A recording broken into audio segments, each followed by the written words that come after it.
आमचं कुटुंब उद्ध्वस्त झालेलं आहे आणि आमची सामाजिक, शारीरिक, मानसिक, आर्थिक सगळ्याच प्रकारे हानी झाली आहे. आणि सर्वात महत्त्वाचं आज आमचं बाळ आमच्यापाशी नाही आहे, ही आमची सर्वात मोठी हानी आहे.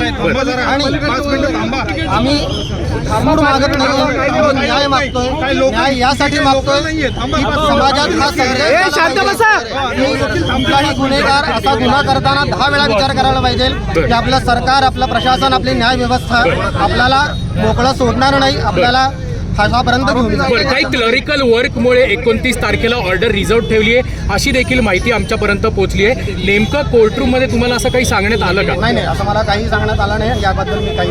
बरं, 29 तारखेला तुम्हाला न्यायालयाकडनं अपेक्षा आहे तुमच्या? नक्कीच 29 तारखेला अपेक्षा आहे आणि नक्कीच आपल्या अपेक्षेप्रमाणे निकाल लागेल असं मला वाटतं. बरं, हा सगळा प्रकार जेव्हा झाला, राज्यात संतापाची लाट होती, हे सगळं फास्ट ट्रॅक कोर्टात चालवलं गेलं. या आतापर्यंत झालेल्या तपासाबद्दल तुम्ही समाधानी आहात का? नक्कीच समाधानी आहोत. आम्ही सर्वात जास्ती जे समाधान आहे माझं ते आपलं पोलीस प्रशासन आहे, आपलं सरकार आहे, आपली न्याय व्यवस्था आहे. जे आमच्या 2 तारखेला ज्या आमच्या मागण्या होत्या त्या मागण्या नक्कीच पूर्ण मला दिसतंय आणि त्यामुळे आमचा पूर्ण विश्वास आहे. कुठल्या प्रकारची शिक्षा या सगळ्या प्रकरणामध्ये मंत्रालयाकडून काही संपर्क करण्यात आला का? मुख्यमंत्री कार्यालयाकडे काही संपर्क करण्यात आला का गृहमंत्र्यांनी?